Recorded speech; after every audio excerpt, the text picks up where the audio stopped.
श्रीशाय गुणराशये हृद्याय शुद्धविद्याय मध्वाय च नमो नमः। बुद्धिर्बलं यशोधैर्यं निर्भयत्वम् अरोगता अजाड्यं वाक्पटुत्वं च हनुमत्स्मरणात् भवेत्। भवति तनुभवादेडमो कोऽपि वाग्मी जडपतिरपि जन्तुर्जायते प्राज्ञमूलिः सकलवचनचेतो देवता भारती सा मम वचसि धत्तां सन्निधिं मानसे च। तपो विद्याविरक्त्यादिसद्गुणोऽखाकरानहं वादिराजगुरून् वन्दे हयग्रीवपदाश्रयान्। मिथ्यासिद्धान्तदुर्ध्वान्त विध्वंसनविचक्षणः जयतीर्थाख्यतरणिः वासतां नो हृदम्बरे। अर्थिकल्पितकल्पोऽयं प्रत्यर्थिगजकेसरी व्यासतीर्थगुरुर्भूयात् अस्मदिष्टार्थसिद्धये। दुर्वादिध्वान्तरवे वैष्णवी दीवरेन्दवे श्रीराघवेन्द्रगुरवे नमो अत्यन्तदयालवे। ब्रह्मचर्य हरिप्रीतिसुविद्यावादशालिनः इष्टदान् कष्टहर्तॄन्नः विद्यामान्यान् मुनीन् नुमः। श्रीगुरुभ्यो नमः। हरिः ಓಂ। ಭಗವಂತನ ಸಾಮರ್ಥ್ಯದ ವಿಚಾರವನ್ನು ಸ್ವಾತಂತ್ರ್ಯ ಭಗವಂತ ಯಾರ್ಯಾರಿಗೆ ಎಷ್ಟೆಷ್ಟು ನೀಡಿದ್ದಾನೆ, ಅದರಲ್ಲಿ ಎಷ್ಟೆಷ್ಟು ಪಾಲು ಯಾವ ಯಾವ ದೇವತೆಗಳದ್ದು ಎಂಬಂತಹ ಸ್ವಾತಂತ್ರ್ಯದ ವಿಚಾರವನ್ನು ಜೀವರಾಶಿಗಳಿಗೆ ಭಗವಂತ ಎಲ್ಲಿಯ ತನಕದ ಸ್ವಾತಂತ್ರ್ಯ ನೀಡಿದ್ದಾನೆ ಎಂಬಂತಹ ವಿಚಾರವನ್ನು ಜಗನ್ನಾಥದಾಸರು ನಮ್ಮ ಮುಂದೆ ತೆರೆದಿಡ್ತಾ ಇದ್ದಾರೆ, ನಮಗೆ ತೋರಿಸಿಕೊಡ್ತಾ ಇದ್ದಾರೆ. ಭಗವಂತ ತನ್ನ ಪೂರ ಸ್ವಾತಂತ್ರ್ಯ ಏನು ಪೂರ್ಣವಾದಂತಹ ಸ್ವಾತಂತ್ರ್ಯ ಅದು ತನ್ನ ಅಧೀನವಾಗಿ ತಾನೇ ಇಟ್ಟುಕೊಂಡಿದ್ದಾನೆ. ಮತ್ತು ಅವರವರ ಜೀವರುಗಳಿಗಾಗುವಾಗ ಅವರವರ ಯೋಗ್ಯತಾನುಸಾರ ಅವರವರ ಸಾಮರ್ಥ್ಯಾನುಸಾರ ಅಲ್ಲಿ ಸ್ವಾತಂತ್ರ್ಯವನ್ನು ನೀಡಿ ಏನು ಮಾಡ್ತಾನೆ, ಅವರಿಂದಾಗಿ ಅಭಿವ್ಯಕ್ತವಾಗುವಂತೆ ಒಂದಷ್ಟು ಕರ್ಮಗಳು ಅವರಿಂದ ಅಭಿವ್ಯಕ್ತವಾಗುವಂತೆ ಭಗವಂತ ಮಾಡ್ತಾನೆ ಎಂಬಂತಹ ವಿಚಾರವನ್ನು ಹೇಳಿ, ಅದಾದ ಮೇಲೆ ಮುಂದೆ ಭಗವಂತ ಇಂದ್ರ ಕಾಮಾದಿಗಳಿಗೆ, ದೈತ್ಯರಿಗೆ, ಅದೇ ರೀತಿಯಾಗಿ ಮಹಾಲಕ್ಷ್ಮಿಗೆ ಇಲ್ಲಿ ವಿಭಾಗವನ್ನು ಮಾಡಿದ್ದಾನೆ. ಅದನ್ನು ತಿಳಿಸಿಕೊಡ್ತಾರೆ. ಪಾಕಶಾಸನ ಕಾಮರುಳು ಸಾರ್ಧೈಕ ಬಿಟ್ಟ ದಶೇಂದ್ರಿಯ ಸುರದಿ ದಿವೌಕಸಾದಿ ಅರುಣೊಂದು ಯಾವಜ್ಜೀವರುಳಗೊಂದು ನಾಲ್ಕುವರೆ ಕಲ್ಯಾದಿ ದೈತ್ಯ ಅನೀಕನಿಗಿತ್ತನು ಎರಡು ತ್ರಿವಿಧ ಬೇಕೈಗೆ ಒಂದೆರಡಾತ್ಮ ತನ್ನೊಳಗೆ. ಭಗವಂತನ ಸಾಮರ್ಥ್ಯ ಅಂದರೆ ಸ್ವಾತಂತ್ರ್ಯದ ವಿಚಾರವನ್ನು ಎಲ್ಲಿ ಕೊಟ್ಟಿದ್ದಾನೆ ಅಂತ ಕೇಳಿದರೆ, ಇಂದ್ರಕಾಮರಿಗೆ, ಇಂದ್ರನಿಗೂ ಕೂಡ ತನ್ನ ಸ್ವಲ್ಪ ಸ್ವಾತಂತ್ರ್ಯದ ಒಂದು ಸಣ್ಣ ಭಾಗವನ್ನು ಅಲ್ಲಿ ಯಾರಿಗೆ ನೀಡಿದ್ದಾನೆ ಕೇಳಿದರೆ ಭಗವಂತ ಇಂದ್ರನಿಗೆ ನೀಡಿದ್ದಾನೆ. ಇಂದ್ರನಿಗೆ, ಅದಾದ ಮೇಲೆ ಕಾಮನಿಗೆ, ಕಾಮನೂ ಕೂಡ ಭಗವಂತನ ಆಜ್ಞಾನುಸಾರವಾಗಿ ಭಗವಂತನ ಚಿತ್ತಕ್ಕನುಸಾರವಾಗಿ ಅಲ್ಲಿ ಸ್ವಾತಂತ್ರ್ಯದ ಅಭಿವ್ಯಕ್ತವನ್ನು ಮಾಡುತ್ತಾನೆ. ಅದಾದ ಮೇಲೆ ಇಂದ್ರಿಯಾಭಿಮಾನಿ ದೇವತೆಗಳಲ್ಲಿ ಸ್ವಲ್ಪ ಒಂದೊಂದು ಗುಣವನ್ನು ಇರಿಸ್ತಾನೆ. ಇನ್ನು ಎಲ್ಲ ಜೀವರಲ್ಲಿಯೂ ಕೂಡ ಒಂದು ಅಂಶವನ್ನು ಇಡುತ್ತಾನೆ. ಅದಾದ ಮೇಲೆ ಸ್ವಲ್ಪ ಗುಣವನ್ನು ಕಲಿ ಮೊದಲಾದಂತಹ ದೈತ್ಯರಿಗೆ ಅವರಿಗೆ ಅದನ್ನು ನೀಡುತ್ತಾನೆ. ಅದಾದ ಮೇಲೆ 2 ಭಾಗಗಳಲ್ಲಿ ಅದನ್ನು 3 ಭಾಗಗಳನ್ನಾಗಿ ವಿಂಗಡಿಸಿ ಅದನ್ನು ಮಹಾಲಕ್ಷ್ಮಿಯಾಗಿ ಕೊಟ್ಟಿದ್ದಾನೆ. ಉಳಿದದ್ದೆಲ್ಲವನ್ನು ಕೂಡ ಭಗವಂತ ಇಟ್ಟುಕೊಂಡಿದ್ದಾನೆ. ಅಂದರೆ ಇದಕ್ಕೆ ಪ್ರಮಾಣವನ್ನು ಹೇಳ್ತಾರೆ. ಭಗವಂತ ಸ್ವಾತಂತ್ರ್ಯದ ಪೂರ್ಣ ಸ್ವಾತಂತ್ರ್ಯವನ್ನು ನಾವು ಹೇಳ್ತೇವಪ್ಪ. ಎಲ್ಲವನ್ನೂ ಕೂಡ ಕೇಳಲಿಕ್ಕೆ ಇಲ್ಲಿ ಏನು ಈ ವ್ಯವಸ್ಥೆಯಲ್ಲಿ ರಾಜ್ಯದಲ್ಲಿ ಆಗುವಂತಹ ವ್ಯಾಜ್ಯಗಳು, ಅದಕ್ಕೆ ಯಾವುದೋ ಒಂದು ಇಲ್ಲಿಯ ನ್ಯಾಯಾಲಯ, ಜಿಲ್ಲೆಯಲ್ಲಿ ಆಗತಕ್ಕಂತಹ ವ್ಯಾಜ್ಯಗಳಿಗೆ ಜಿಲ್ಲಾ ನ್ಯಾಯಾಲಯ, ಇನ್ನು ಜಿಲ್ಲೆಗಿಂತ ಅದಕ್ಕಿಂತ ಒಂದು ಪಟ್ಟು ಮೇಲಿರತಕ್ಕಂತಹದ್ದು ಅದು ರಾಜ್ಯಕ್ಕೆ ಸಂಬಂಧಪಟ್ಟಿರತಕ್ಕಂತಹ ವ್ಯಾಜ್ಯಗಳು ಅಂತಾದರೆ ಅದು ರಾಜ್ಯದಲ್ಲಿ ನ್ಯಾಯಾಲಯದಲ್ಲಿ ಅದು ತೀರ್ಮಾನವಾಗಿದೆ. ಇಲ್ಲ ಈ ರಾಜ್ಯ ನ್ಯಾಯಾಲಯ ಜಿಲ್ಲಾ ನ್ಯಾಯಾಲಯದಲ್ಲಿಯೂ ಕೂಡ ಆಗೋದಿಲ್ಲ ಅಂತಾದರೆ ಅದಕ್ಕೆ ಮಹತ್ತರವಾದಂತಹ ದೇಶಕ್ಕೆ ಸಂಬಂಧಪಟ್ಟಿರತಕ್ಕಂತಹ ಒಂದು ನ್ಯಾಯಾಲಯದ ವ್ಯವಸ್ಥೆಯನ್ನು ಹೇಳುತ್ತಾರೆ. ಇದೇ ರೀತಿಯಾಗಿ ಏನು ಸಣ್ಣ ವ್ಯವಸ್ಥೆಯಲ್ಲಿ ಇರುವಂತಹ ಸ್ವಾತಂತ್ರ್ಯ, ಅದನ್ನು ಭಗವಂತ ಏನು ಮಾಡ್ತಾನೆ ಕೇಳಿದ್ರೆ ಅವರವರಿಗೆ ಕಿಂಚಿತ್ತಾಗಿ ಅದನ್ನು ಇಂದ್ರಕಾಮರಿಗೆ, ಅದಾದ ಮೇಲೆ ಜೀವರಲ್ಲಿ, ಅದಾದ ಮೇಲೆ ಸ್ವಲ್ಪ ಗುಣವನ್ನು ಇಂದ್ರಿಯಾಭಿಮಾನಿ ದೇವತೆಗಳಲ್ಲಿ, ಅದಾದ ಮೇಲೆ ಸ್ವಲ್ಪ ಗುಣವನ್ನು ಕಲಿ ಮೊದಲಾದಂತಹ ಜೀವರಾಶಿಗಳಲ್ಲಿ, ಇದೆಲ್ಲ ಅದನ್ನು ವಿಭಾಗಿಸಿ ಕೊಡ್ತಾನೆ. ಇನ್ನು ಪರಮ ಮುಖ್ಯವಾಗಿರತಕ್ಕಂತಹ ಸ್ವಾತಂತ್ರ್ಯದ ಪೂರ್ಣವಾಗಿರತಕ್ಕಂತಹ ಬಡತನವನ್ನು ತಾನಿಟ್ಟುಕೊಂಡು ತಾನು ಅದನ್ನು ನಡೆಸಿಕೊಂಡು ಹೋಗ್ತಾನೆ ಅಂತ ಹೇಳ್ತಾರೆ. ಹೀಗೆ ವಿಷ್ಣು ರಹಸ್ಯದ ಮಾತನ್ನು ಹೇಳ್ತಾರೆ. ಇದಕ್ಕೆ ಸ್ವತಂತ್ರೋಪಿ ಹರಿಸ್ರಟ್ಟು ಸ್ವಾತಂತ್ರ್ಯ ಮನೇಕಧ ವಿಭಜ್ಯಾದ್ಯ ಇವ ಸರ್ವಕಾರ್ಯೇಷು ಲೀಲೆಯ. ಸರ್ವ ಕಾರ್ಯಗಳು, ಎಲ್ಲ ಕಾರ್ಯಗಳು ಕೂಡ ಲೀಲಾಚಾರವಾಗಿ ನಡೆಸಿಕೊಂಡು ಹೋಗಬೇಕು ಎಂಬಂತಹ ದೃಷ್ಟಿಯಿಂದಾಗಿ ತತ್ತತ್ ಸ್ವಾತಂತ್ರ್ಯ ಯೋಗೇನ ಫಲಭಾಗ ಸ್ವಾತಂತ್ರ್ಯ ಚತುರ್ಥಾಂಶಂ ಚತುರ್ಧಾ ವಿಭಜಿತ, ಅದನ್ನು 4 ವಿಭಾಗವನ್ನು ಮಾಡಿ ಪಾದೋನ ಊನಪಂಚಕಂ ಪ್ರಾಣೆ ಸಪಾದಂ ಬ್ರಹ್ಮಣೆ ದ್ವಿತೀಯಂ, ಅದರಲ್ಲಿ ಮತ್ತೆ ಪುನಃ ಇಂದ್ರ, ಇನ್ನು ಉಳಿದದ್ದನ್ನು ಸ್ವಲ್ಪ ಅದರಲ್ಲಿ ಇಂದ್ರಿಯಾಧಿಪರಿಗೆ, ಅದಾದ ಮೇಲೆ ಸ್ವಲ್ಪ ದೈತ್ಯರಿಗೆ, ಇನ್ನು ತುರೀಯಾಂತವನ್ನು ಉಳಿದಂತಹ ಇದನ್ನು ಲಕ್ಷ್ಮೀದೇವಿಗೆ, ಉಳಿದಂತಹ ಎಲ್ಲವನ್ನೂ ಕೂಡ ತನ್ನ ಇಚ್ಛೆಯಲ್ಲಿ ತಾನು ಅದನ್ನು ಪೂರ್ಣವಾಗಿ ಇಟ್ಟುಕೊಂಡ ಎಂಬುದಾಗಿ ಹೇಳ್ತಾರೆ. ಅದಕ್ಕೋಸ್ಕರ ಭಗವಂತ ಏನು ಮಾಡ್ತಾನೆ, ಇದಕ್ಕೆ ಸಣ್ಣ ವಿಚಾರಗಳು ಕೂಡ ಇದೆ. ಎಲ್ಲಿ ಅಂತ ಕೇಳಿದ್ರೆ ನಾವು ಪ್ರಸಿದ್ಧವಾಗಿರತಕ್ಕಂತಹ ತಾತ್ಪರ್ಯ ನಿರ್ಣಯದಲ್ಲಿ ನಿಧಾರ್ಯ ಏವ ರಾವಣಸ್ಸ ರಾಘವಾಯ ನಾನ್ಯಥಾ ಯದೀಂದ್ರಜನ್ಮಯ ಹತೋ ನ ಚಾಸಕ್ತಿರೀಕ್ಷತೆ ಅಂತ ನಾವು ತಾತ್ಪರ್ಯ ನಿರ್ಣಯದಲ್ಲಿ ಆಚಾರ್ಯರ ತಾತ್ಪರ್ಯ ನಿರ್ಣಯದಲ್ಲಿ ಸುಂದರಕಾಂಡದ ವಿಷಯವನ್ನು ಹೇಳುವಾಗ ಅಲ್ಲಿ ನೋಡ್ತೇವೆ. ನಿಧಾರ್ಯ ಏವ ರಾವಣ, ರಾವಣನನ್ನು ಯಾರಿಗೋಸ್ಕರ ಇಟ್ಟ ಅಂತ ಕೇಳಿದರೆ ರಾಮನಿಗೋಸ್ಕರ ಇಟ್ಟಂತೆ. ನಿಧಾರ್ಯ ಏವ ರಾವಣ ಸ ರಾಘವಾಯ ನಾನ್ಯಥ, ಹೊರತು ರಾಮನಿಗೆ ಹನುಮಂತನಿಗೆ ಸಾಮರ್ಥ್ಯ ಇತ್ತು, ರಾವಣಾದಿಗಳನ್ನು ಕೂಡ ಹನನ ಮಾಡುವಂತಹ ಸಾಮರ್ಥ್ಯವಿದ್ದರೂ ಕೂಡ ಭಗವಂತ ಏನು ಮಾಡಿದ ಅಂತ ಕೇಳಿದರೆ ಅಲ್ಲಿ ಹನುಮಂತ ಏನು ಮಾಡಿದ ಕೇಳಿದರೆ ಅದು ರಾಮನಿಗೆ ಸಂಬಂಧಪಟ್ಟಂತಹದ್ದು, ಅದರಿಂದ ತಾನು ಅದನ್ನು ಹನನ ಮಾಡುವಂತಹದ್ದು ಸರಿಯಲ್ಲ, ಉಚಿತವಲ್ಲ ಎಂಬಂತಹ ಉದ್ದೇಶದಿಂದಾಗಿ ಅಲ್ಲಿ ಇಟ್ಟ. ಅದೇ ರೀತಿಯಾಗಿ ಭಗವಂತ ಸಾಮರ್ಥ್ಯ ಇಲ್ಲ ಅಥವಾ ಪ್ರಾಣದೇವಿಯರಿಗೆ ಸಾಮರ್ಥ್ಯ ಇಲ್ಲ ಅಂತಲ್ಲ, ಭಗವಂತ ಅಲ್ಲಿ ಪೂರ್ಣವಾಗಿರತಕ್ಕಂತಹ ಇದನ್ನು ಇಟ್ಟಿದ್ದಾನೆ ಎಂಬಂತಹ ವಿಚಾರವನ್ನು ಇಲ್ಲಿ ಹೇಳ್ತಾರೆ.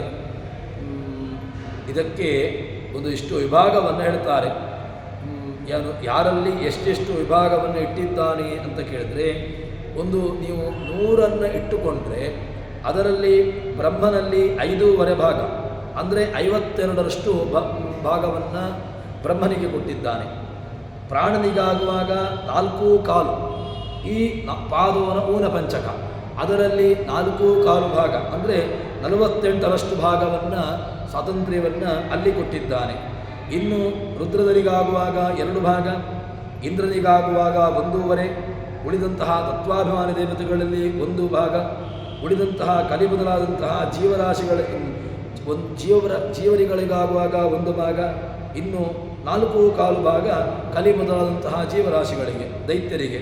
ಹೀಗೆ 20, 15, 10, 10, 45 ಒಟ್ಟು 100 ನೀವು ಇಟ್ಟುಕೊಂಡ್ರೆ ಅದರಲ್ಲಿ ಇಷ್ಟು ಭಾಗವನ್ನು ಭಗವಂತ ಅವರವರಿಗೆ ಕೊಟ್ಟಿದ್ದಾನೆ. ಮತ್ತು ಅಧಿಕವಾಗಿರತಕ್ಕಂತಹ ಭಾಗ ಎಷ್ಟು ಕೇಳಿದ್ರೆ 200ರಲ್ಲಿ ಭಗವಂತ 13.5 ಭಾಗ, ಇಷ್ಟು ಭಾಗವನ್ನು ಭಗವಂತ ತನ್ನಲ್ಲಿಟ್ಟುಕೊಂಡಿದ್ದಾನೆ. ಅದರಿಂದ ಪೂರ್ಣವಾಗಿರತಕ್ಕಂತಹ ಸ್ವಾತಂತ್ರ್ಯ ಹೇಗೆ ಅಂತ ಕೇಳಿದ್ರೆ, ಸಚಿವರ ಸಂಪುಟದಲ್ಲಿ ಒಂದಷ್ಟು ಸಚಿವರನ್ನು ನಾವು ನೇಮಕವನ್ನಾಗಿ ಮಾಡ್ತೇವೆ.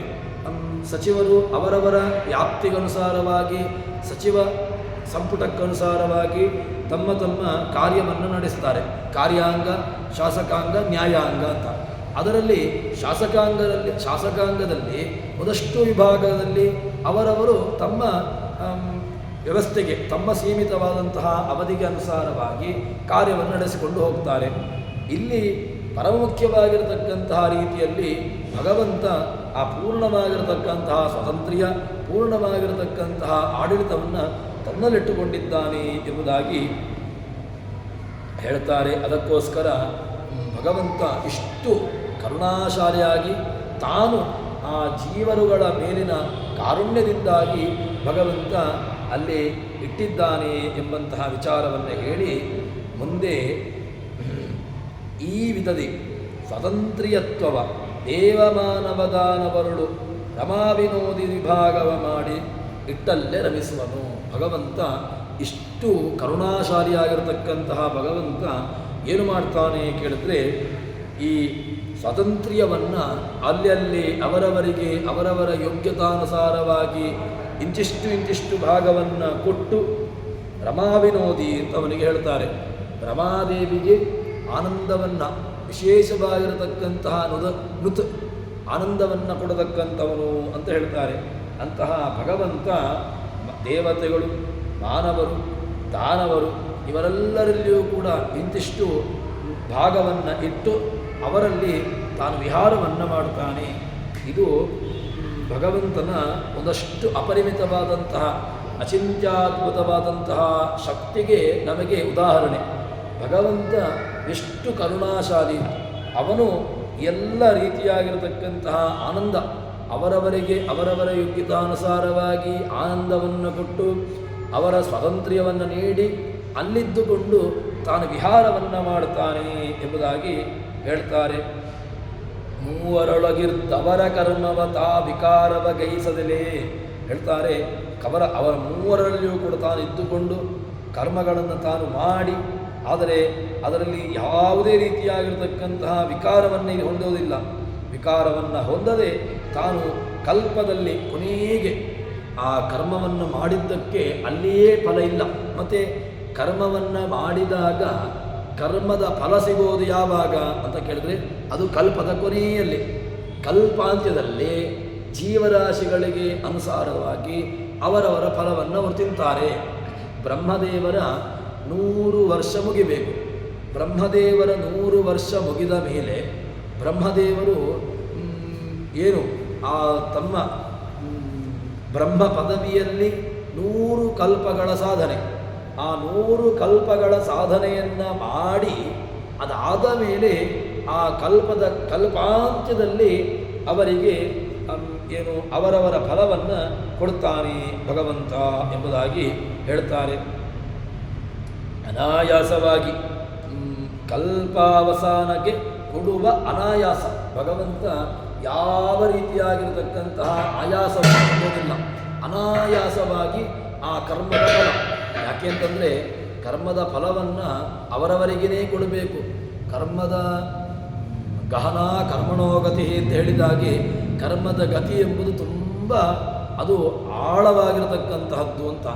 ಅಂತಹ ಅದರ ಗತಿ, ಅದರ ಫಲ ಅದನ್ನು ಅವರವರಿಗೆ ಕೊಡಬೇಕಲ್ವ ಆ ಜೀವರುಗಳಿಗೆ. ಅದನ್ನು ಭಗವಂತ ಕೊಡುವುದು ತುಂಬ ಸೂಕ್ಷ್ಮ. ಯಾಕೆಂತಂದರೆ ಯಾರದ್ದೋ ಕರ್ಮ ಯಾರಿಗೋ ಹೋಗಬಾರ್ದು, ಅಥವಾ ಯಾರದ್ದೋ ಕರ್ಮದ ಫಲ ಅದು ಯಾವುದೋ ಜೀವರಾಶಿಗಳಿಗೆ ಹೋಗಿ ಅವ್ಯವಸ್ಥೆ ಆಗಬಾರ್ದು.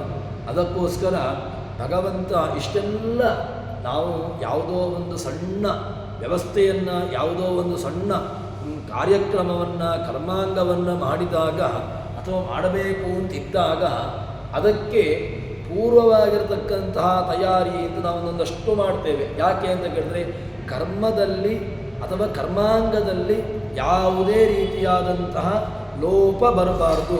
ಅದರಿಂದಾಗಿ ಕಿಂಚಿತ್ತೂ ಕೂಡ ಲೋಪ ಬಂತು ಅಂತಾದರೆ ಆವಾಗ ಅದರಿಂದ ಹಾನಿ.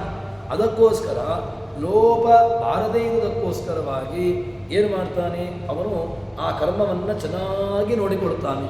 ಅದೇ ರೀತಿಯಾಗಿ ಇಲ್ಲಿ ಭಗವಂತ ಎಂಥವನು, ಎಷ್ಟು ಕರುಣಾಶಾಲಿ ಅಂತ ಕೇಳಿದ್ರೆ, ಆ ಕರ್ಮ ಅವರವರ ಜೀವನ ಅನುಸಾರವಾಗಿ ಅವರವರಿಗೆ ಫಲವನ್ನು ಕೊಟ್ಟು ಆ ಕರ್ಮದ ಫಲವನ್ನು ಅವರೇ ತಿನ್ನುವುದಕ್ಕೋಸ್ಕರವಾಗಿ ಅಲ್ಲಿದ್ದುಕೊಂಡು ಭಗವಂತ ಕಲ್ಪದ ಕೊನೆಯಲ್ಲಿ ಅದನ್ನು ಕೊಡ್ತಾನೆ ಎಂಬುದಾಗಿ ಹೇಳ್ತಾರೆ. ಇದನ್ನು ಮಾಡ್ತಾನೆ, ಮಾಡಿಸ್ತಾನೆ ಅಂತ ಹೇಳಿದ ಮೇಲೆ ಮುಂದೆ ಭಗವಂತನ ಸಾಮರ್ಥ್ಯ ಏನು, ಅವನು ನಾನು ಹಿಂದೆ ಹೇಳಿದಲ್ವ, ಸಾಮರ್ಥ್ಯ ಅವರವರ ಜೀವಯೋಗ್ಯತಾನುಸಾರವಾಗಿ ಅವರವರ ಜೀವನ ಅನುಸಾರವಾಗಿ ಕರ್ಮವನ್ನು ಅನುಭವಿಸುವಂತೆ ಮಾಡ್ತಾನೆ ಅಂತ. ಅದಕ್ಕೆ ಪ್ರಮಾಣ ಏನು, ಅದಕ್ಕೇನಾದರೂ ಕೂಡ ಎಲ್ಲಿಯಾದರೂ ಕೂಡ ಉಂಟಾ ಅಂತ ಕೇಳಿದರೆ, ಆಲಯಗೊಳಿಪ್ಪ ದೀಪಜ್ವಾಲೆ ವರ್ತಿಗಳನ್ನನುಸರಿಸಿ ಜಪದ ಜನರಾಲಿಗೊಪ್ಪುವ ತೆರದಿ ಹರಿತಾತು ಅಲ್ಪ ಸರ್ವತ್ರ ಕಾಲಕಾಲದಿ ಶ್ರೀಧರ ಮಹಾರ್ ದುರ್ಗಾಲ್ನೇರೆ ಕೂಡಿ ಸುಖಮಯ ಲೀಲೆಗೈಯಲು ತ್ರಿಗುಣ ಕಾರ್ಯಗಳಿಹವು ಜೀವರಿಗೆ. ಭಗವಂತ ಆ ಜನರ ಜೀವನ ಸ್ವಭಾವಕ್ಕನುಸಾರವಾಗಿ ಕಾರ್ಯವನ್ನು ಮಾಡಿಸ್ತಾನೆ. ದ್ರವ್ಯಂ ಕರ್ಮ ಚ ಕಾಲಶ್ಚ ಸ್ವಭಾವೋ ಜೀವಯೇಚ ಯದನುಗ್ರಹತಸ್ಸಂತಿ ನ ಸಂತಿ ಯದುಪೇಕ್ಷಯ. ಭಗವಂತ ಕರ್ಮದ ಏನು ಫಲವನ್ನು ಕೊಡ್ತಾನೆ, ಅದು ದ್ರವ್ಯ ಕರ್ಮ ಕಾಲ ಸ್ವಭಾವ ಜೀವ ಯದನುಗ್ರಹತಸ್ಸಂತಿ. ಇದು ಹೇಗೆ ಕೇಳಿದರೆ, ಯಾರ ಅನುಗ್ರಹದಿಂದಾಗಿ ಇರ್ತದೆಯೋ, ಯಾರ ಅನುಗ್ರಹ ತಪ್ಪಿದಾಗ ಇದಕ್ಕೆ ಒಂದು ಬೇಸ್ ಇಲ್ಲವೇ ಇಲ್ಲವೋ, ಅದರಿಂದ ಅವನು ಭಗವಂತ. ಅದಕ್ಕೋಸ್ಕರ ಭಗವಂತನ ಅಸ್ತಿತ್ವ ಇದ್ದಾಗ ಅಲ್ಲಿ ಕರ್ಮಗಳು ನಡೀತದೆ ಮತ್ತು ಕಾರ್ಯಗಳು ನಡೀತವೆ. ಭಗವಂತನ ಕೃಪಾಕಟಾಕ್ಷ ತಪ್ಪಿತು ಅಂತಾದರೆ ಎಲ್ಲ ಅವ್ಯವಸ್ಥೆಗಳಿಗೆ ಕಾರಣವಾಗಿದೆ ಅಂತ ಹೇಳ್ತಾರೆ. ಅದಕ್ಕೆ ಒಂದಷ್ಟು ಪ್ರಮಾಣವನ್ನು ಹೇಳ್ತಾರೆ. ಏನು ಮಾಡ್ತಾನೆ ಭಗವಂತ ಅಂತ ಕೇಳಿದ್ರೆ, ಅವರ ಸ್ವಭಾವಕ್ಕನುಸಾರವಾಗಿ. ಏನು ಸ್ವಭಾವ ಅಂತ ಕೇಳಿದ್ರೆ, ಒಂದಷ್ಟು ವಿಚಾರಗಳನ್ನು ಏನು ಮಾಡಿದರೂ ಕೂಡ ಅದು ಬಿಟ್ಟು ಹೋಗುವುದಿಲ್ಲ. ಆ ಮೂಲವಾಗಿರತಕ್ಕಂತಹ ಏನು ಬೀಜದಲ್ಲಿ ಏನಿದೆ ಅಂದರೆ ಪ್ರಕೃತಿ ಜೀವನ ಸ್ವಭಾವ, ಜೀವನ ಜೊತೆಗೆ ಅಂಟಿಕೊಂಡು ಏನಿದೆ ಅದನ್ನು ಏನು ಮಾಡಿದರೂ ಕೂಡ ಅದು ಹೋಗೋದಿಲ್ಲ. ಹಾಗಲಕಾಯಿಯಲ್ಲಿರತಕ್ಕಂತಹ ಕಹಿ, ಅದು ಕಹಿ ಹೇಗೆ ಬಂದದ್ದು ಕೇಳಿದರೆ, ಅದರ ಸ್ವಭಾವ ಎಲ್ಲಿಂದ ಬಂದದ್ದು? ಆ ಹಾಗಲಕಾಯಿಯ ಬೀಜದಿಂದಾಗಿ ಅದು ಮತ್ತೆ ಮುಂದೆ ಏನು ಆಗ್ತದೆ, ಅದು ವಿಶಿಷ್ಟವಾಗಿರತಕ್ಕಂತಹದ್ದನ್ನು, ಅಂದರೆ ಆ ಹಾಗಲಕಾಯಿ ಎಂಬುದು ತನ್ನ ವಿಶೇಷವಾಗಿರತಕ್ಕಂತಹ ಹಾಗಲಕಾಯಿಯನ್ನೇ ಅದು ಉಂಟು ಮಾಡುತ್ತೆ. ಅದಕ್ಕೋಸ್ಕರ ಈ ಜೀವರ ಕರ್ಮ, ಜೀವನ ಸ್ವಭಾವ ಅದು ಏನು ಮಾಡಿದರೂ ಕೂಡ ಹೋಗೋದಿಲ್ಲ. ಅದು ಸಹಜವಾಗಿ ಜೀವನನ್ನು ಅಂಟಿಕೊಂಡು ಜೀವನ ಜೊತೆಗೇ ಸದಾಕಾಲ ಇರುವಂತಹದ್ದು. ಅಂತಹ ಜೀವನ ಜೊತೆಗೆ ಅನಾದಿ ಕಾಲದಿಂದ ಇರತಕ್ಕಂತಹ ಆ ಕರ್ಮ ಅದೇನು ಮಾಡ್ತಾನೆ ಭಗವಂತ ಅಂತ ಕೇಳಿದರೆ, ಅದನ್ನು ಮಾಡಿಸ್ತಾನಂತೆ. ಅದಕ್ಕೆ ದೃಷ್ಟಾಂತ ಏನು ಕೇಳಿದರೆ, ಆಲಯಗೊಳಿಪ್ಪ ದೀಪಜ್ವಾಲೆ ವರ್ತಿಗಳನ್ನು ಸರಿಸಿ. ದೇವಸ್ಥಾನದಲ್ಲಿ ದೀಪವನ್ನು ಹಚ್ಚುತ್ತೇವೆ, ಅದರಲ್ಲಿರತಕ್ಕಂತಹ ಜ್ವಾಲೆ ಅದು ಯಾವಾಗ ಅದು ದೊಡ್ಡದಾಗಿತ್ತು ಅಂತಾದರೆ ಜ್ವಾಲೆ ದೊಡ್ಡದಾಗಿರ್ತದೆ. ಸಣ್ಣ ರೀತಿಯಲ್ಲಿ ಮಾಡಿದೆವು ಅಂತ ಹೇಳಿದರೆ ಜ್ವಾಲೆ ಚಿಕ್ಕದಾಗಿರ್ತದೆ. ಅದೇ ರೀತಿಯಾಗಿ ಭಗವಂತ ಏನು ಮಾಡ್ತಾನೆ, ಜ್ವಾಲೆ ವರ್ತಿಗಳನ್ನು ಸರಿಸಿ. ಆ ಬತ್ತಿ ಅದಕ್ಕೆ ಅನುಸಾರವಾಗಿ ಜ್ವಾಲೆ ಇರುವಂತಹದ್ದು. ಜ್ವಾಲೆ ಅದು ಬತ್ತಿಯಲ್ಲಿ ನಾವು ಬೆಂಕಿಯನ್ನು ಅದಕ್ಕೆ ಹಚ್ಚಿದ ಮೇಲೆ ಅದನ್ನು ವಿಪರೀತವಾಗಿ ದುರ್ದು ಮಾಡಿಟ್ಟೆವು ಅಂತ ಹೇಳಿದ್ರೆ ಎಣ್ಣೆ ಬೇಗ ಖಾಲಿ ಆಗದೆ ವಿಪರೀತವಾಗಿರತಕ್ಕಂಥ ಹೊಗೆ ಬರಲಿಕ್ಕೆ ಶುರುವಾಗ್ತದೆ. ಅದಕ್ಕೆ ಏನು ಮಾಡ್ತೇವೆ ಅಂತ ಕೇಳಿದ್ರೆ, ಅದನ್ನು ಚಿಕ್ಕದಾಗಿ ಚೊಕ್ಕವಾಗಿ ಇಡುವಂತಹದ್ದು. ಅದೇ ರೀತಿಯಾಗಿ ಭಗವಂತ ಏನು ಮಾಡಿದ ಅಂತ ಕೇಳಿದರೆ, ಇಲ್ಲಿ ಆನಂದಮಯನಾಗಿರತಕ್ಕಂಥವನು. ಆಲಯಗೊಳ್ಳಿಪ್ಪ ದೀಪಜ್ವಾಲೆ ವರ್ತಿಗಳನ್ನು ಸರಿಸಿ ಜನರಾಲಿಗೊಪ್ಪುವ, ಜನಗಳಿಗೆ ಅವರಿಗೆ ಆನಂದವನ್ನು ಕೊಡುವಂತೆ ಭಗವಂತ ಏನು ಮಾಡ್ತಾನೆ? ಶ್ರೀಧರ ದುರ್ಗಾ ಎಂಬಂತಹ ಶ್ರೀರೂಪ, ಭೂಮಿ ರೂಪ, ದುರ್ಗಾ ರೂಪ, ಶ್ರೀ ದುರ್ಗಾತ್ಮಕನಾಗಿ ತಾನು ಲಲನೆ ತನ್ನ ಹೆಂಡಂದಿರಿಂದ ಕೂಡಿಕೊಂಡು ಸುಖಮಯವಾದಂತಹ ಅವನು ಸುಖಮಯ, ಸುಖ ಸ್ವರೂಪ. ಮಯಟ್ ಅಂತ ಹೇಳಿದ್ರೆ ಆನಂದಮಯ ಅಂತ ಹೇಳಿದಾಗ ಆನಂದ ಪ್ರಚುರ ಅಂತ. ಅದೇ ರೀತಿಯಾಗಿ ಸುಖಮಯ ಶಬ್ದಕ್ಕೆ ಸುಖಪ್ರಚುರ ಭಗವಾನ್ ಅಂತ ಅರ್ಥ. ಅಂತಹ ಸುಖಪ್ರಚುರನಾಗಿರ್ತಕ್ಕಂತಹ ಭಗವಂತ ಏನು ಮಾಡ್ತಾನೆ? ನೀರಗೈವಲು ತ್ರಿಗುಣ ಕಾರ್ಯಗಳುಳ್ಳವ ಜೀವರಿಗೆ, ಆ ಜೀವರಿಗೆ ಆ ತ್ರಿಗುಣ ರೂಪವಾದಂತಹ ಸತ್ವಗುಣ, ರಜೋಗುಣ, ತಮೋಗುಣದಿಂದ ಉಂಟಾಗುವಂತಹ ಕಾರ್ಯಗಳು ಉಂಟಾಗ್ತವೆ. ಇದಕ್ಕೆ ಅರ್ಥವನ್ನು ನಾವು ನೋಡಿಕೊಳ್ಬೇಕು. ಏನು ಅರ್ಥ ಅಂತ ಕೇಳಿದರೆ, ಈ ವಿಷ್ಣು ಪುರಾಣದ ಮಾತನ್ನು ನಾವು ನೋಡ್ತೇವೆ. ಇದೇ ವಿಚಾರವನ್ನು ವಿಷ್ಣು ಪುರಾಣ ಹೇಳ್ತದಂತೆ. ಅದಕ್ಕೆ ಬತ್ತಿಗೆ ಏನು ವರ್ತಿಕ ಇದೆ, ಆ ವರ್ತಿಕಾನುಸಾರವಾಗಿ ಆ ದೀಪದ ಬೆಳಕು ಮನೆಯಲ್ಲಿ ಇರುವಂತಹದ್ದು. ಅದೇ ರೀತಿಯಾಗಿ ಭಗವಂತ ಅವರವರ ಯೋಗ್ಯತೆ ಚೆನ್ನಾಗಿತ್ತು ಅಂತಾದರೆ ಭಗವಂತ ಹೇರಳವಾಗಿ ಕೊಡ್ತಾನೆ, ಅನಂತವಾಗಿ ಕೊಡ್ತಾನೆ. ಸುಧಾಮನಿಗೆ ಕೊಡಲಿಲ್ವ? ಕುಚೇಲನಿಗೆ ಅನಂತವಾಗಿ ಕೊಟ್ಟ. ಎಷ್ಟು ಕೊಡಬೇಕೋ ಅನಂತವಾಗಿ ಕೊಟ್ಟ. ಯಾಕೆ? ಅದು ಭಗವಂತ ಅವನಿಗೆ ಕೊಡಬೇಕು ಅಂತ ಯೋಚನೆ ಮಾಡಿದ್ದ, ಇಚ್ಛೆ ಪಟ್ಟಿದ್ದ, ಅದನ್ನು ಅವನಿಗೆ ನೀಡಿದ. ಅದೇ ರೀತಿಯಾಗಿ ಇಲ್ಲಿ ಏನು ವರ್ತಿಕ ಇದೆ, ಆ ವರ್ತಿಕಾನುಸಾರಿಯಾಗಿರತಕ್ಕಂತಹ ಬೆಳಕು ಇಡೀ ಮನೆಯಲ್ಲಿ ಅದು ಪಸರಿಸಿಕೊಂಡಿರ್ತದೆ. ಅದೇ ರೀತಿಯಾಗಿ ಭಗವಂತ ಆ ತ್ರಿಗುಣಾಭಿಮಾನಿಗಳಾಗಿರತಕ್ಕಂತಹ ಶ್ರೀದೇವಿ, ಭೂದೇವಿ, ದುರ್ಗಾದೇವಿ ಈ ಮೂರೂ ರೂಪಗಳಿಂದಾಗಿ ಇಟ್ಟುಕೊಂಡು ಭಗವಂತ ಸತ್ವಗುಣವುಳ್ಳವರಲ್ಲಿ ಸಾತ್ವಿಕ ಪ್ರವೃತ್ತಿ, ರಜೋಗುಣವುಳ್ಳವರಲ್ಲಿ ರಜೋ ಪ್ರವೃತ್ತಿ, ತಮೋಗುಣವುಳ್ಳವರಲ್ಲಿ ತಮೋ ಪ್ರವೃತ್ತಿಯನ್ನು ಭಗವಂತ ಮಾಡಿಸ್ತಾನೆ ಅಂತ ಹೇಳ್ತಾರೆ. ಇಂತಹ ಜೀವರಿಗೆ ತ್ರಿಗುಣ ಕಾರ್ಯಗಳು ಅಲ್ಲಿ ಪ್ರಮಾಣಗಳು ಕೂಡ ಬೇಕಾದಷ್ಟಿದೆ. ಅದನ್ನು ಗೀತೆಯಲ್ಲಿ ಕೃಷ್ಣ ಹೇಳಿದ್ದಾನೆ. ಯಾವುದು ಅಂತ ಕೇಳಿದ್ರೆ, ಸರ್ವಾನ್ ಬದ್ಧಂಚ ಸರ್ವಾಶ್ಚ ಸರ್ವೇ ಪ್ರಕೃತಿರ್ನಾಮ ಸಾ ವಿಜ್ಞೇಯ ಪ್ರಕರ್ಷೇಣ ಕರೋತಿ ಯತ್ ತಸ್ಯಾತ್ರೇಣಿ ರೂಪಾಣಿ ಸತ್ವಂ ರಾಮಜಸ್ತಮಃ ಅಂತ ಹೇಳಿಕೊಂಡು ಆ ಗೀತಾ ತಾತ್ಪರ್ಯದ ಮಾತನ್ನು ಹೇಳ್ತಾರೆ. ಅದೇ ರೀತಿಯಾಗಿ ಆ ಗೀತಾ ತಾತ್ಪರ್ಯಕ್ಕೆ ಮೂಲವಾಗಿರತಕ್ಕಂತಹ ಪ್ರಮಾಣ ವಿಷ್ಣು ಪುರಾಣ. ಆ ವಿಷ್ಣು ಪುರಾಣದ ಮಾತನ್ನು ಇಟ್ಟುಕೊಂಡು ಅಲ್ಲಿ ಸತ್ವಗುಣ, ರಜೋಗುಣ, ತಮೋಗುಣದ ಪ್ರವೃತ್ತಿಯನ್ನು ಅದಕ್ಕೆ ಅಭಿಮಾನಿಗಳಾಗಿ ಅವರವರು ಅಂತಹ ಕರ್ಮಾಂಗಗಳನ್ನು ಜೀವನ ಮೂಲಕವಾಗಿ ನಡೆಸ್ತಾರೆ, ಮಾಡಿಸ್ತಾರೆ ಎಂಬುದಾಗಿ ಹೇಳ್ತಾರೆ. ಇಲ್ಲಿ ಹಿಂದೆ ಒಂದು ಮಾತು ಬಂದಿತ್ತು, ಒಳ್ಳೆಯ ಕರ್ಮಗಳನ್ನು ದೇವತೆಗಳು ಮಾಡ್ತಾರೆ, ಕೆಟ್ಟ ಕೆಲಸವನ್ನು ರಾಕ್ಷಸರು ಮಾಡ್ತಾರೆ ಅಂತ. ಆದರೆ ಆ ಕೆಟ್ಟ ಗುಣವನ್ನು ಕೆಟ್ಟದ್ದು ಮಾಡಿದಂಥ ದೇವತೆಗಳು ಅವರು ಯಾವುದೋ ಒಂದು ಪ್ರಾರಬ್ಧದ ಅನುಸಾರವಾಗಿ ಅವರು ಕೆಟ್ಟದ್ದನ್ನು ಮಾಡಿದರು. ಅದರ ಫಲ ಯಾರಿಗೆ ಕೇಳಿದ್ರೆ ಅವರಿಗುಂಟಾ ಕೇಳಿದ್ರೆ ಅವರಿಗಿಲ್ಲ. ಮತ್ತು ಆ ಕೆಟ್ಟದ್ದು ಮಾಡಿದ್ದು ಯಾರಿಂದ? ದೈತ್ಯರಿಂದ. ಅದರಿಂದ ಒಂದು ವೇಳೆ ದೈತ್ಯರ ದೇವತೆಗಳ ಮೂಲಕವಾಗಿ ಕೆಟ್ಟದ್ದು ನಡೆಯಿತು ಅಂತಾದರೆ, ಕೆಟ್ಟದ್ದು ಏನೋ ಕಾರ್ಯ ಆಯಿತು ಅಂತಾದರೆ ಅದರ ಫಲಗಳನ್ನು ತಿನ್ನುವವರು ಯಾರು ಕೇಳಿದ್ರೆ ಆಯಾಯ ದೇವತೆಗಳೇ ಅಂತ ಹೇಳ್ತಾರೆ. ಅದನ್ನು ವಿಚಾರವನ್ನು ಇಲ್ಲಿ ಹೇಳ್ತಾರೆ.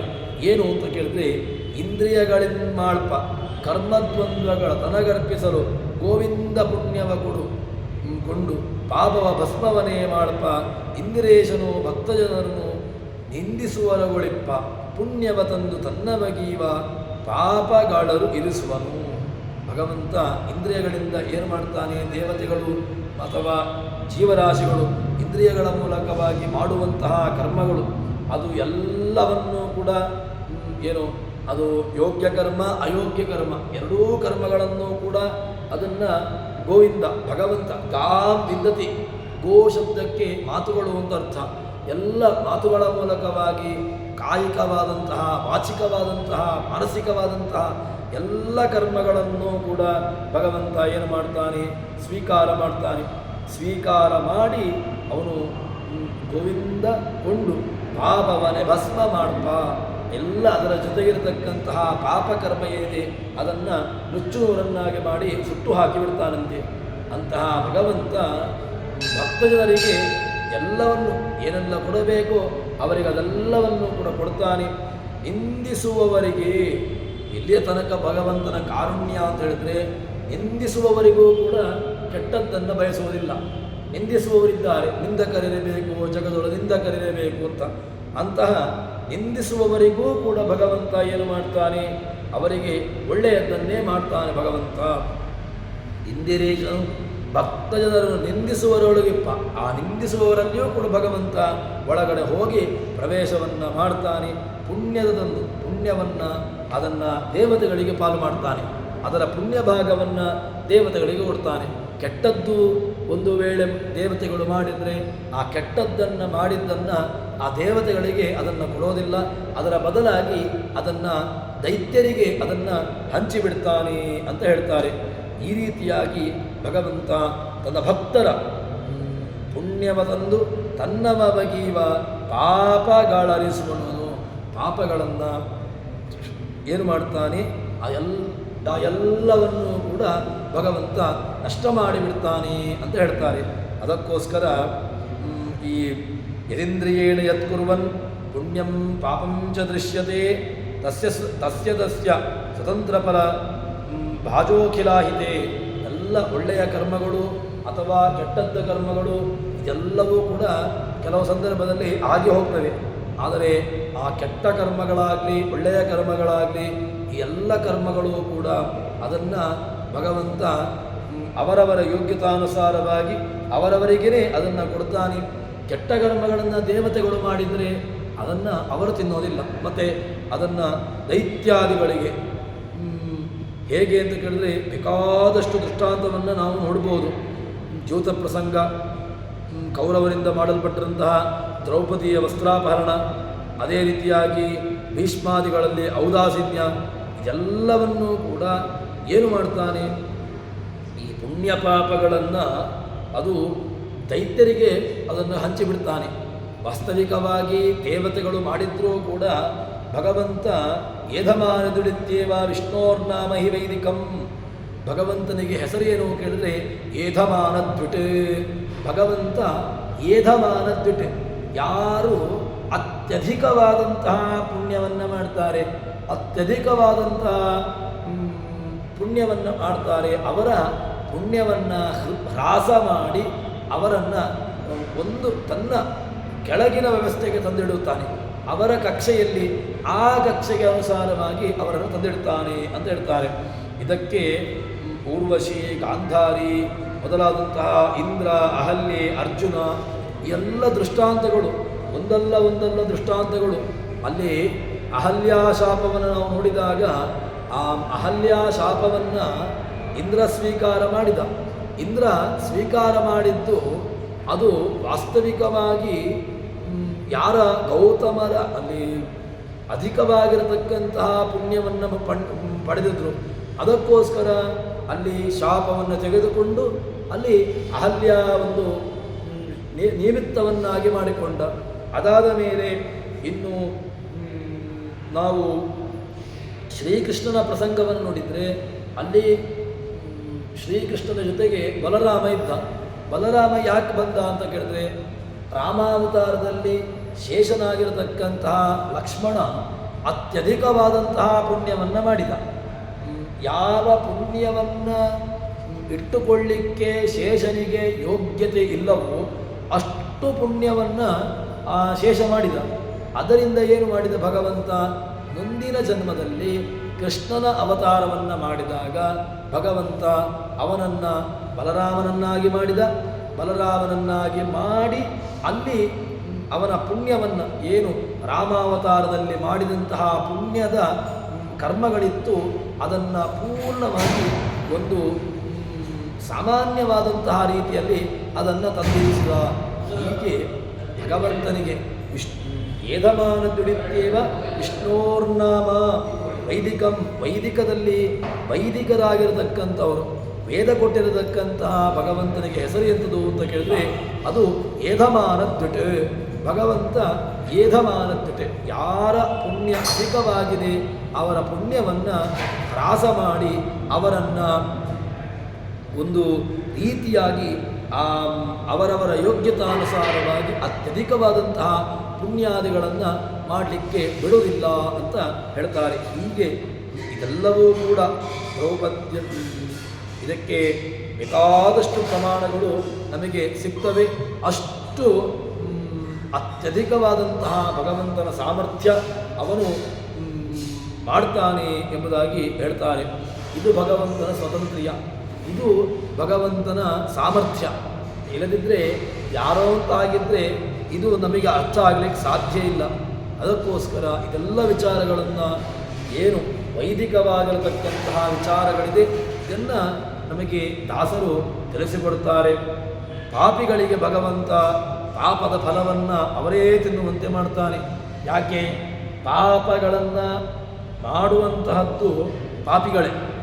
ಅವರು ಒಂದು ವೇಳೆ ನಾನು ಮೊದಲೇ ಹೇಳಿದೆ, ಒಳ್ಳೆಯ ಜೀವಯೋಗ್ಯತೆ ಉಳ್ಳಂತಹ ದೇವತೆಗಳು, ಆ ಜೀವಯೋಗ್ಯತೆ ಉಳ್ಳಂತಹ ದೇವತೆಗಳು ಯಾವುದೋ ಒಂದು ಪ್ರಾರಬ್ಧ ಕರ್ಮಕ್ಕನುಸಾರವಾಗಿ ಯಾವುದೋ ಒಂದು ಬಾಹ್ಯವಾದಂತಹ ಪ್ರಚೋದನೆಯೋ ಅಥವಾ ಇನ್ನಿತರ ಯಾವುದೋ ಒಂದು ಬಾಹ್ಯವಾಗಿರತಕ್ಕಂತಹ ವ್ಯವಸ್ಥೆಯಿಂದಾಗಿ ಕೆಟ್ಟ ಕರ್ಮವನ್ನು ಮಾಡಿದರೆ, ಕೆಟ್ಟ ಕರ್ಮದ ಫಲ ಯಾರಿಗೆ ಕೇಳಿದ್ರೆ ಅದನ್ನು ದೇವತೆಗಳಿಗೆ ಕೊಡೋದಿಲ್ಲ. ಅದರ ಬದಲಾಗಿ ಅದನ್ನು ದೈತ್ಯರಿಗೆ ಅದನ್ನು ಹಂಚಿಬಿಡ್ತಾನೆ. ಇದು ಭಗವಂತನ ವ್ಯವಸ್ಥೆ. ಈ ರೀತಿಯಾಗಿ ಭಗವಂತ ಅವರವರ ಒಳ್ಳೆಯ ಸಾತ್ವಿಕರನ್ನು, ದೇವತೆಗಳನ್ನು ಭಗವಂತ ಮೇಲಕ್ಕೆ ಮಾಡ್ತಾನೆ, ಅವರನ್ನು ಉದ್ಧಾರ ಮಾಡ್ತಾನೆ ಅಂತ ಹೇಳ್ತಾರೆ.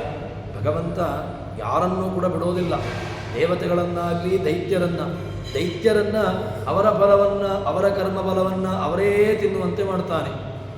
ದೇವತೆಗಳಿಗೆ ಆ ಕೆಟ್ಟ ಫಲವನ್ನು ಮಾಡಿದ್ರು, ಕೆಟ್ಟ ಕರ್ಮವನ್ನು ಮಾಡಿದ್ರು ಅಂತಾಗಿ ಅವರಿಗೆ ಕೆಟ್ಟದ್ದರ ಫಲವೋ ಕೆಟ್ಟದ್ದರ ಚಿಂತನೆಯೋ ಅವರಿಗೆ ಸಿಗುವಂತೆ ಮಾಡುವುದಿಲ್ಲ. ಭಗವಂತ ಅವರಿಗೆ ಒಳ್ಳೆಯದನ್ನೇ ಸಿಗುವಂತೆ ಮಾಡ್ತಾನೆ. ಎಲ್ಲಿ ಅಪ್ಪ ಪ್ರಮಾಣ ಯಾವುದು ಅಂತ ಕೇಳಿದರೆ, ಹೊತ್ತಿಗೆ ಪಾಪಕರ್ಮ ಪ್ರವರ್ತಕರ ನಿಂದಿಸದೆ ತನಗಿತ್ತುತ್ತಮರ ಗುಣಕರ್ಮಗಳ ಕೊಂಡಾದಲ್ಲೇ ಇತ್ವ ಮರ್ತ್ಯರಿಗೆ ಗೋ ಬ್ರಾಹ್ಮಣ ಸ್ತ್ರೀ ಹತ್ಯ ಮೊದಲಾದ ಅಖಿಲ ದೋಷಗಳಿತ್ತವನು ಸಂದೇಹವಡ ಅಖಿಲ ಶಾಸ್ತ್ರಮತ. ಇದು ಶಾಸ್ತ್ರದ ವಿಚಾರ. ಏನು ಭಾಗವತಾದಿಗಳು ಇದನ್ನು ಹೇಳ್ತದೆ. ಯಾವುದು ಅಂತ ಕೇಳಿದ್ರೆ ಈ ವಿಚಾರವನ್ನು ಹೇಳ್ತದಂತೆ. ಎಲ್ಲಿ ಹೇಳ್ತದೆ ಅಂತ ಕೇಳಿದರೆ, ಒಳ್ಳೆಯ ಹೊತ್ತಿಗೆ ಕಾಲಕಾಲಕ್ಕೆ ಕರ್ಮಗಳನ್ನು ಅಥವಾ ಪಾಪಕರ್ಮಗಳನ್ನು ಮಾಡ್ತಾರೆ ದೈತ್ಯರು. ಕಲಿಮೊದಲಂತಹ ದೈತ್ಯರು, ದುರ್ಯೋಧನ, ದುಶ್ಯಾಸನ, ಕುಂಭಕರ್ಣ, ಮಧುಕೈಟಭ ಇತ್ಯಾದಿ ಬೇರೆ ಬೇರೆ ಬೇರೆ ಬೇರೆ ದೈತ್ಯರು. ಆ ದೈತ್ಯರಲ್ಲಿ ಅವರು ಮಾಡುವುದೇನು ಕೇಳಿದರೆ, ತಮ್ಮ ಯೋಗ್ಯತಾನುಸಾರವಾಗಿ ಪಾಪ ಕರ್ಮದಲ್ಲಿಯೇ ಪ್ರವೃತ್ತಿಯನ್ನು ಮಾಡ್ತಾ ಇರ್ತಾರೆ. ಆ ಪಾಪ ಕರ್ಮದಲ್ಲಿ ಪ್ರವೃತ್ತರಾಗಿರತಕ್ಕಂಥವರು ಅವರು ಏನು ಮಾಡ್ತಾರೆ, ಅದನ್ನು ನಿಂದಿಸಬಾರ್ದು. ಮತ್ತು ತನಗಿಂತ ಉತ್ತಮರಾಗಿರತಕ್ಕಂತಹ ಗುಣ ಮತ್ತು ಅವರ ಕರ್ಮ ಅವರಿಗೆ ಅದನ್ನೇನು ಮಾಡಬೇಕು, ಅದನ್ನು ಹೇಳಬೇಕು, ಅದನ್ನು ಉಪಾಸನೆ ಮಾಡಬೇಕು, ಅದನ್ನು 4 ಜನರಿಗೆ ಅದನ್ನು ತಿಳಿಸಿಕೊಡಬೇಕು. ಅಂಥವರಿಗೆ ಒಂದು ವೇಳೆ ಅಂತಹ ಗುಣವನ್ನು ಹೇಳಲಿಲ್ಲ, ಅಂಥದ ಗುಣ ಉಪಾಸನೆಯನ್ನು ಮಾಡಲಿಲ್ಲ ಅಂತಾದರೆ ಏನು ಮಾಡ್ತಾನೆ ಕೇಳಿದ್ರೆ, ಗೋಹತ್ಯೆ, ಬ್ರಹ್ಮಹತ್ಯೆ, ಸ್ತ್ರೀ ಹತ್ಯೆ, ಹೀಗೆ ಬೇರೆ ಬೇರೆ ದೋಷಗಳು, ದೋಷ ರಾಶಿಗಳು, ದೋಷಗಳಲ್ಲ ದೋಷದ ರಾಶಿ, ಈ ದೋಷದ ರಾಶಿಯನ್ನು ಅದನ್ನು ಕೊಡ್ತಾನೆ ಅಂತ ಹೇಳ್ತಾರೆ. ಈ ಪಾಪಕರ್ಮ ಮಾಡುವುದು ಅಂತ ಈಶಾವಾಸ್ಯೋಪನಿಷತ್ತು ಉಂಟಲ್ವ, ಕೇವಲ ಒಳ್ಳೆಯದನ್ನು ಆಚರಣೆ ಮಾಡುವುದು ಮಾತ್ರ ಅಲ್ಲ, ಯಾವುದು ನಿಂದ್ಯವೋ ನಿಂದ್ಯವಾದದ್ದನ್ನು ಅದನ್ನು ಹೇಳಬೇಕು ಅಂತ ಉಂಟು.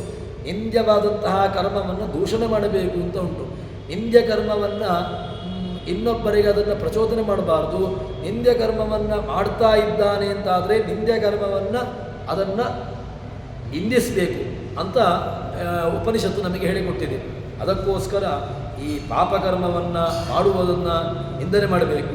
ಮತ್ತು ತನಗಿಂತ ಉತ್ತಮರಾಗಿರತಕ್ಕಂತಹ ಗುಣ ಅವರಿಂದ ಏನಾದರೂ ಕೂಡ ಒಳ್ಳೆಯ ಕರ್ಮಗಳು ಇತ್ತು ಅಂತಾದರೆ ಅದನ್ನು ಹೇಳಬೇಕು, ಅದನ್ನು ಕೊಂಡಾಡಬೇಕು. ಇದು ಸಾಧಕನು ಮಾಡಬೇಕಾದಂತಹದ್ದು. ಸಾಧಕನು ಯಾರು ತನಗೆ ಯೋಗ್ಯವಾದಂತಹ ಉತ್ತಮವಾದಂತಹ ಗತಿ ಬೇಕು ಅಂತ ಇದೆ ಅವನು ಮಾಡಬೇಕಾಗಿರತಕ್ಕಂತಹದ್ದು. ಅದರಿಂದ ಒಂದು ವೇಳೆ ಅದನ್ನು ಮಾಡಿಲ್ಲ ಅಂತಾದರೆ ಸಾಧಕನ ಗುಣಗಳನ್ನು ಹೇಳಲಿಲ್ಲ, ಸಾಧಕನ ಗುಣಗಳನ್ನು ಹೊರಗಡೆ ತಿಳಿಸಲಿಲ್ಲ, ಅಥವಾ ಪಾಪಕರ್ಮವನ್ನು ನಿಂದನೆ ಮಾಡಲಿಲ್ಲ, ಇದೆಲ್ಲ ದೋಷಕ್ಕೆ ಕಾರಣವಾಯಿತು. ದೋಷದಿಂದಾಗಿ ಅವನು ಯಾವುದು ಎಲ್ಲ ಗೋಹತ್ಯೆಗೂ ಬ್ರಹ್ಮಹತ್ಯೆ ಸ್ತ್ರೀ ಹತ್ಯೆ ಇದೆಲ್ಲದಕ್ಕೂ ಕೂಡ ಅವನು ಕಾರಣನಾಗ್ತಾನೆ. ಮಾಡಿಲ್ಲ ಅಂತಾದರೂ ಕೂಡ ಈ ದೋಷಗಳು ಅವನಿಗೆ ಬಾಧಿಸ್ತದೆ ಅಂತ ನಮಗೆ ಎಚ್ಚರಿಕೆಯನ್ನು ಕೊಡ್ತಾರೆ. ನಿಂದಾಂ ಭಗವತ ಶ್ರುತ್ವ ತತ್ಪರಸ್ಯ ಜನಸ್ಯ ಚ ತಥೋ ನಾಪೈತಿ ಯತ್ಸ್ವಾನ್ಯ ಅತ್ಯಧತ್ ಸಕೃತಾಚ್ಯುತಃ.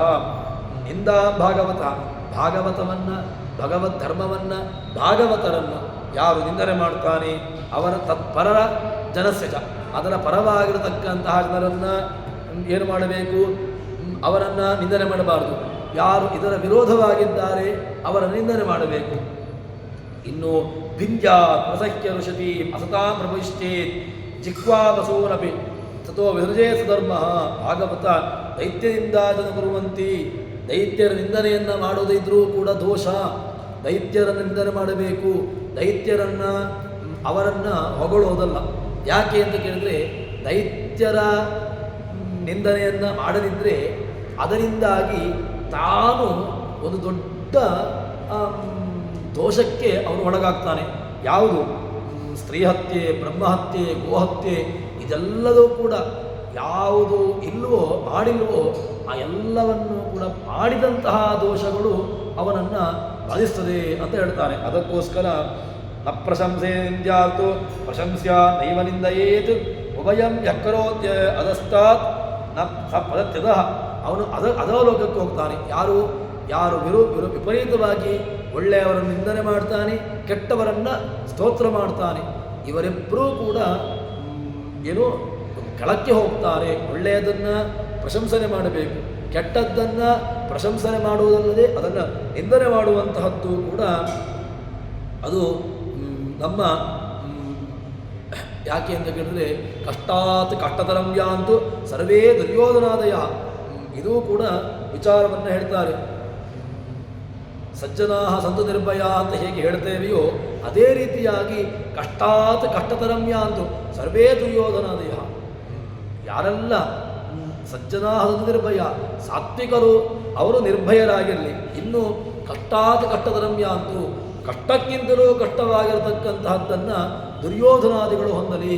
ಯಾರು ಕಲಿ ಬದಲಾದಂಥವರಿದ್ದಾರೆ ಅವರು ಅದಕ್ಕಿಂತಲೂ ಕೂಡ ಭೀಕರವಾಗಿರತಕ್ಕಂತಹ ಕಷ್ಟವನ್ನು ಹೊಂದಲಿ ಎಂಬುದಾಗಿ ಇದನ್ನು ನಾವು ಹೇಳಬೇಕು. ಇದನ್ನು ಹೇಳುವ ಮೂಲಕವಾಗಿ ಸಾತ್ವಿಕರ ಸ್ತೋತ್ರ, ಅಸಾತ್ವಿಕರ ನಿಂದೆಯನ್ನು ಮಾಡಬೇಕು ಎಂಬಂತಹ ಚಿಂತನೆಯನ್ನು ನಮಗೆ ದಾಸರು ತೋರಿಸಿಕೊಟ್ಟಿದ್ದಾರೆ. ಇದೇ ಶಾಸ್ತ್ರದ ವಿಚಾರ, ಶಾಸ್ತ್ರದ ಹಿನ್ನೆಲೆ, ಶಾಸ್ತ್ರದ ಮರ್ಮ ಇದು ಎಂಬಂತಹ ವಿಚಾರವನ್ನು ಜಗನ್ನಾಥದಾಸರು ನಮಗೆ ತೋರಿಸಿಕೊಡ್ತಾರೆ. ಆ ರೀತಿಯಾದಂತಹ ಹಿನ್ನೆಲೆ, ಆ ರೀತಿಯಾದಂತಹ ಉಪಾಸನೆ ನಮ್ಮದಾಗಲಿ ಎಂಬಲ್ಲಿ ಹರಿಪ್ರಿಯತಾಂ ಶ್ರೀಕೃಷ್ಣ.